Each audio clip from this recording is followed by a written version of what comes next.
from COP30 in Berlin, broadcast by We Don't Have Time in partnership with the Nature Positive Initiative.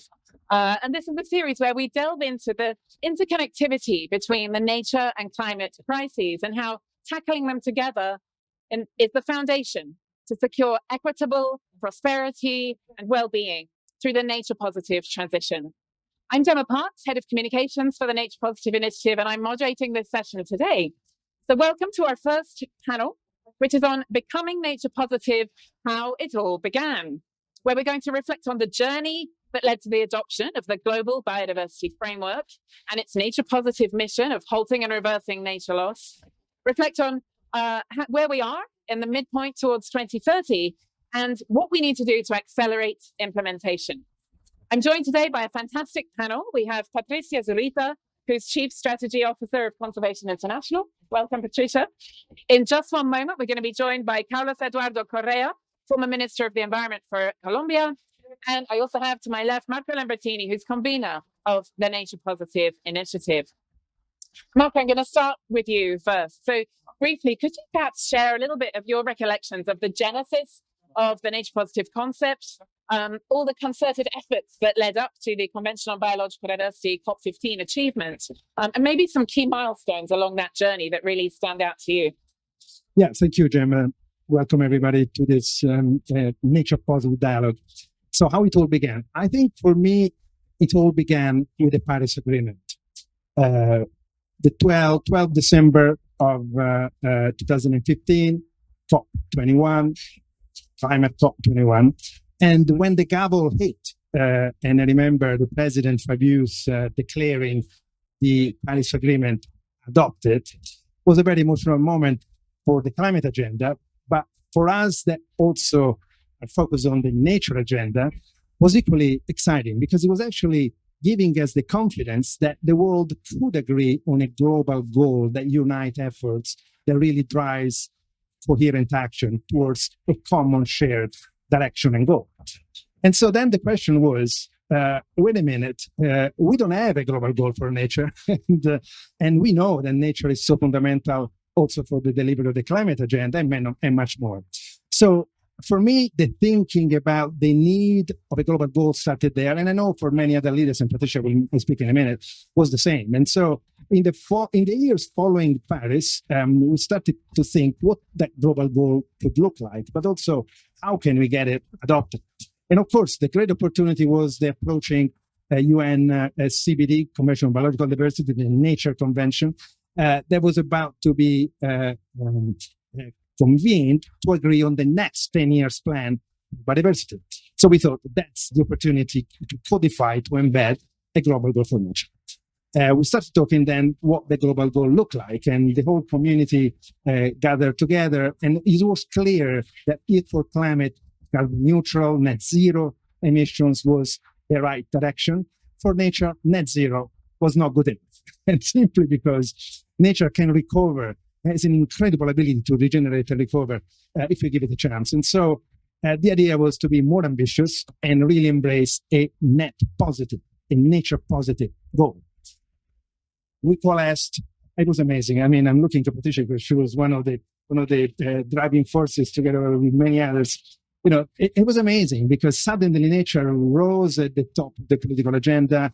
We gathered 91 head of states asking for a global goal for nature, supporting nature positive. The G7 declaration said net zero is not enough. We need nature positive. Hundreds of civil society organizations, hundreds of companies, particularly helped by organizations like the World Economic Forum. So, I mean, it was an incredible gathering of new actors around the idea of a global goal for nature. And that was where it all began.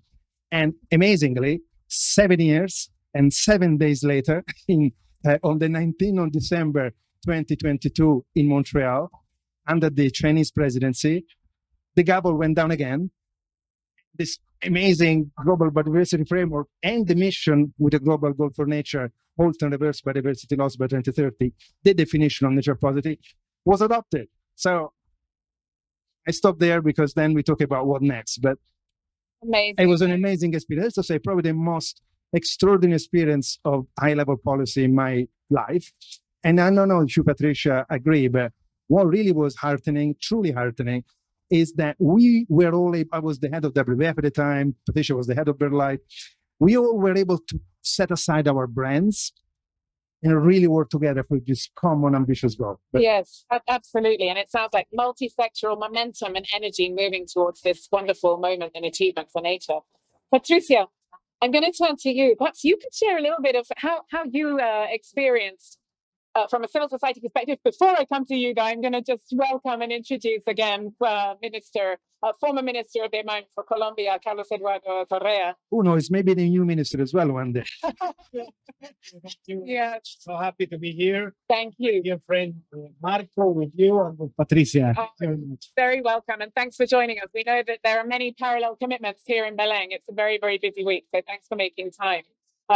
We've just heard from Marco a little bit of the general scene setting of the genesis and how Nature Positive came to be.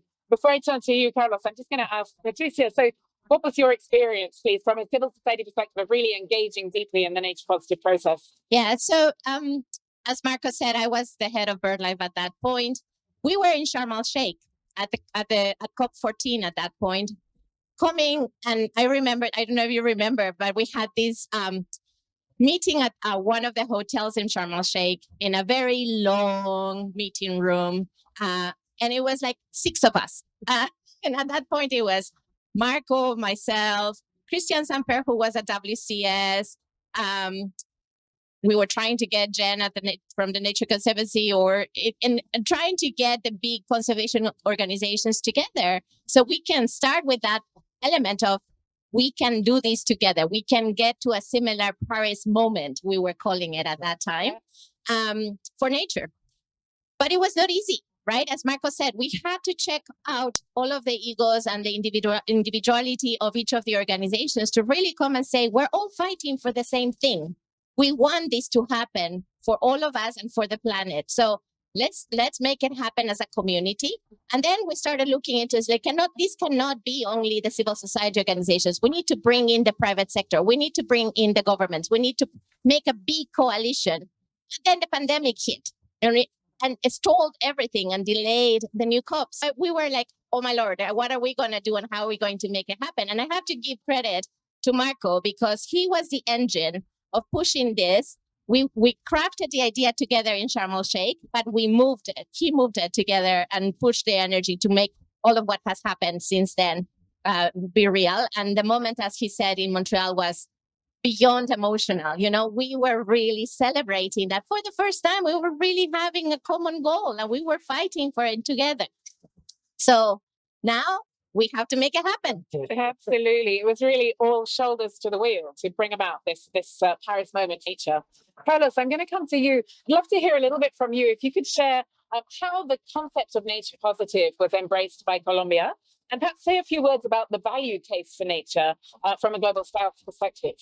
Well, I was just, listening to Patricia now. And, well, I remember Sharm el-Sheikh when I was just talking to Patricia about birds. Remember, Patricia? But, one of my first meeting at COP26 in Glasgow was with Marco. So I remember I went to this room and started talking about our NDCs because we were announcing our new NDCs at 2020 was 51% of reduction for the emissions. It was so, challenging doing that. And then at Glasgow, Marco came to the Colombian pavilion and said, what is that? It was a huge message on the wall that said, carbon neutral, nature positive. So that was the challenge that we had at the Colombian government at that time. And I was so excited because a lot of people like Marco, like Patricia, so many other friends, Goldsmith, SAG, the Arhuacos, the indigenous communities, they were so committed, to the challenge. To take care of nature, to stop deforestation, to protect biodiversity, but also to cut emissions at that time.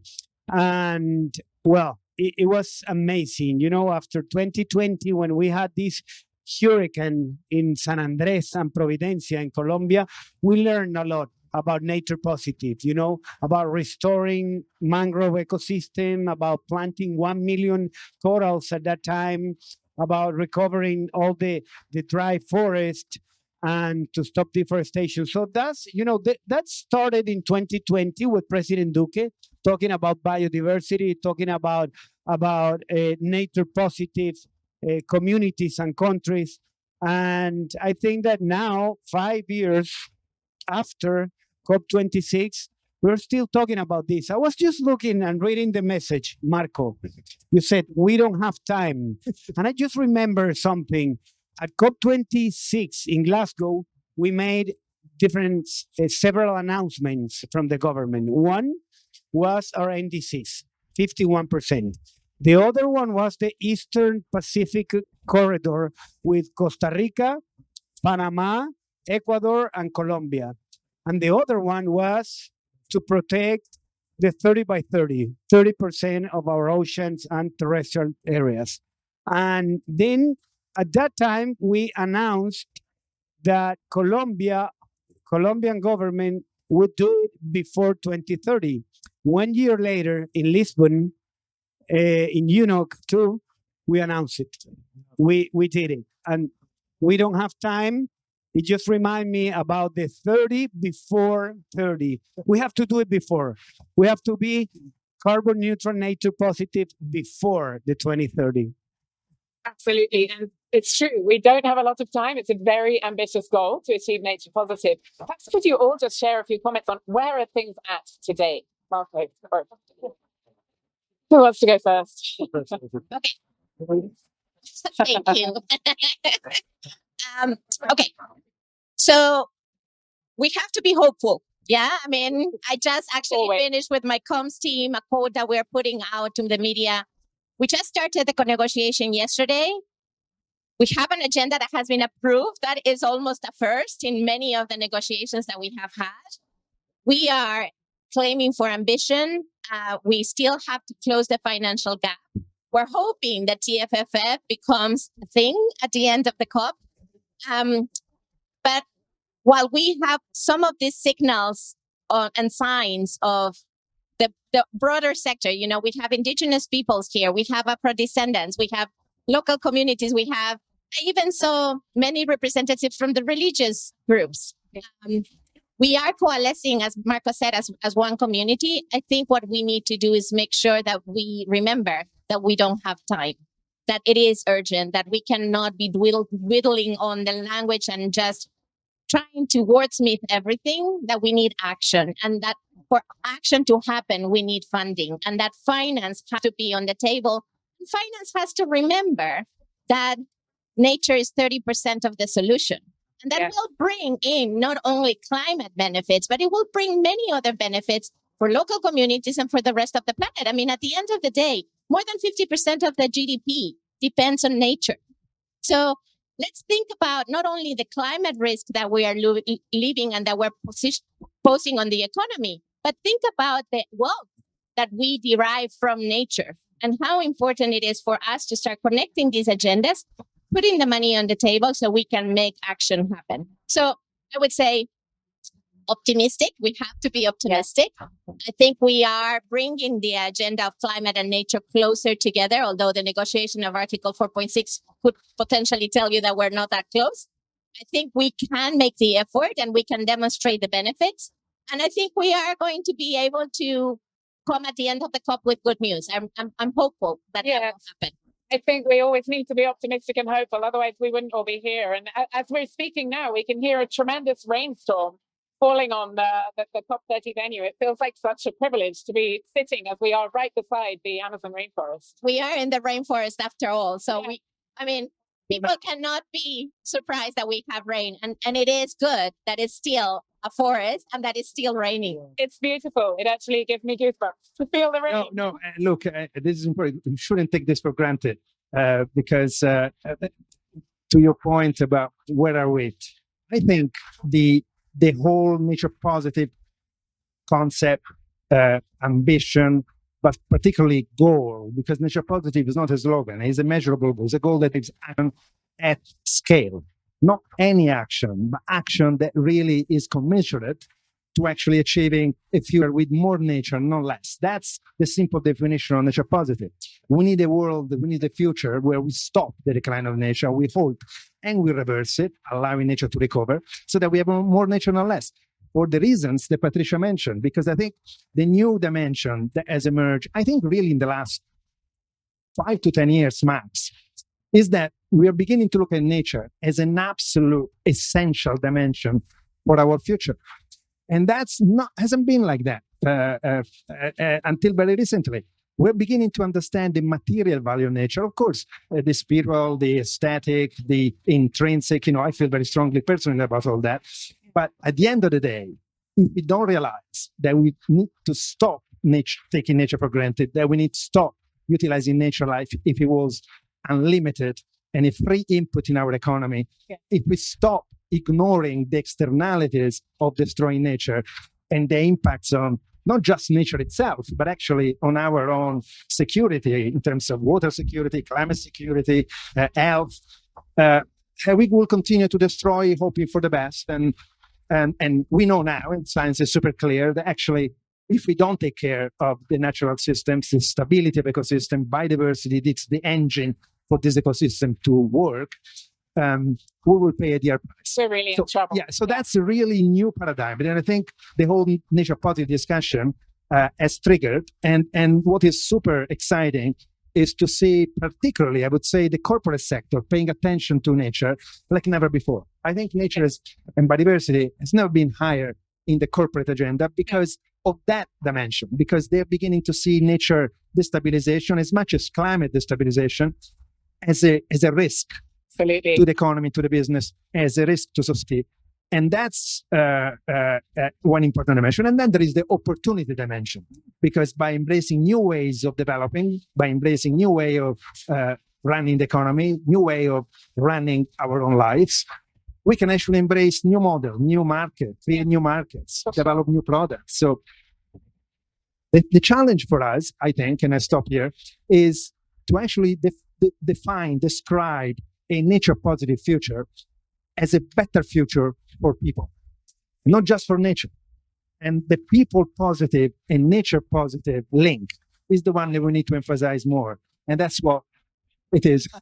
Explain a bit of subtle publicity, explain in the book that all of us contributed to, by the way, the three of us and many others. So becoming nature positive, free online, who wants to read it? Definitely. We don't have time to achieve nature positive. Read this book, and business as usual is really no longer an option. Carlos, what would you add about how it feels how is progress today for nature positive? They just have said it all. But, thank you, Marco, because I was just thinking about how to be nature positive. And definitely we need people on the territory, social communities, indigenous communities to make it happen. So we need a lot of education. And also, as Patricia was saying about finance, we need to accelerate the finance to the territory 4 or 5 times. We need to do it faster. We need to be faster in the next 5 years. Now, maybe we have the money and the resources, the funds, but how are we going down to the communities? It's a topic, it's an issue that we need to work in this COP, at COP30, definitely. We need to be faster. And then nature and people are so important. If we want to be nature positive, we need to be people positive. And that's one of the issues. But then, I was just thinking about, before coming to the COP, what's the point here? Because, sometimes we have a pipeline of projects, we have the funds with the different multilaterals, but then we don't have the perfect or the right tools to give that money to the right people on the territory. So I think that we need to use a lot more technology, artificial intelligence, finance, open banking, new ways of doing finance on the territory. Micro credits, micro parametric insurance, everything in micro. No, everything is big. We need micro with the communities. So going from bottom up, and of course, from top to the bottom. Definitely, from micro to macro, macro to micro.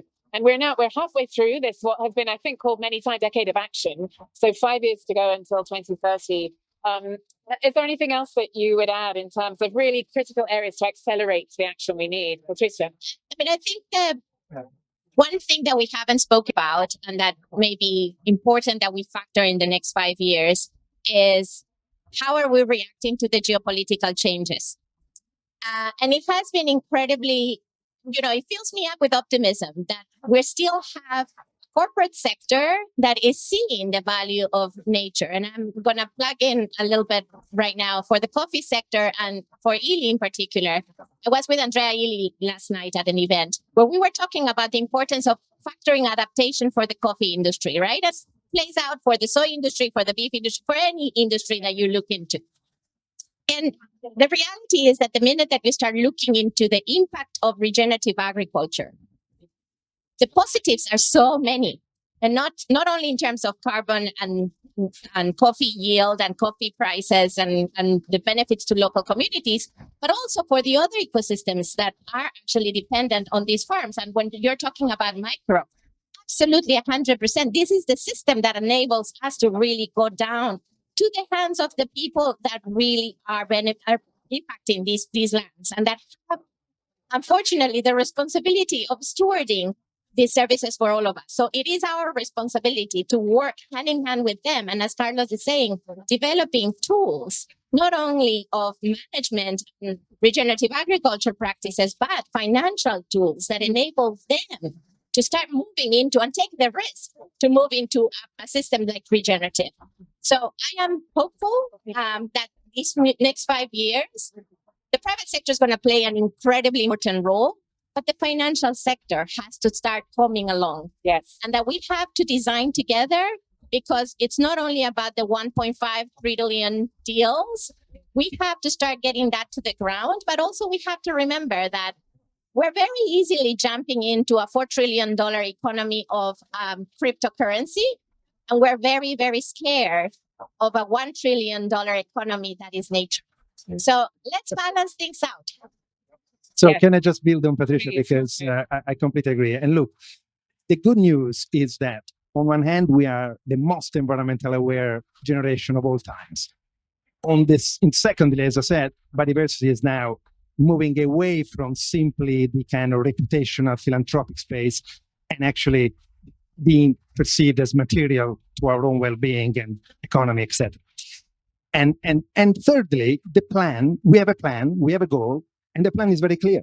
It's about, number one, protect more of the nature left to the planet.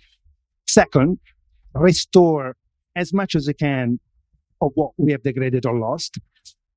And then third, going to Patricia's point, redirect, transition nature negative practices in key sectors like agriculture, mining, forestry, fishing, infrastructure, manufacturing. These are the big ones with a big negative impact on nature, towards nature positive practices like regenerative agriculture. And the good news is that it's absolutely possible if, of course, we understand the value of it, we understand the benefits at the end of the road, but particularly if we redirect financial flows to support those transitions at the corporate level and also at the local and individual level. So that's what really needs to happen. And let's remember, we're still investing $2.5 trillion of public subsidies directly, negatively impacting nature as we speak. Mm-hmm. 2.5 trillion. You know how much we spend on, how much was the global military expenditure last year? 2.3 trillion. So we were spending more money on a war on nature negative subsidies, than actually fighting ourselves. Like nature is the worst enemy. It's unbelievable. This is also in the book, by the way. So we need to start drawing to a close, but to move from nature negative towards nature positive across finance and all areas, as you say. Just very briefly, Patricia and Carlos, any last closing thoughts before we draw this conversation to a close? As a mother of twins, I would say we have to keep remembering that we have to leave this planet in better shape, nature positive, to our children, because they deserve better. And number two, what Jane Goodall used to say, there is hope. We have hope. We can actually make it happen if we work together. And that is one of the wonderful results of Nature Positive. Definitely. Thank you, Carlos. Oh, just so happy to be here in the Amazon raining. We have been talking about forest, about biodiversity, but then more than 6 rivers coming through the state of Belé, of Pará, going to the ocean. So also think about the blue. Oceans are very important, but my final message is that we need to work with nature, not against nature. So bringing your thoughts, we need to work together with nature. That's the perfect summary of the conversation. And I, for one, am feeling very hopeful for what's ahead. Thank you so much to our panel, Patricia, Zurita, Carlos Eduardo Correa, and Marco Lambertini.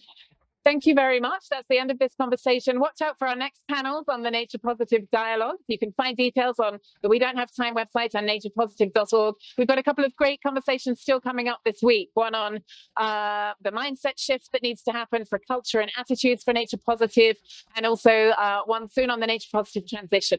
Thank you very much, and we'll see you soon. Let's move on.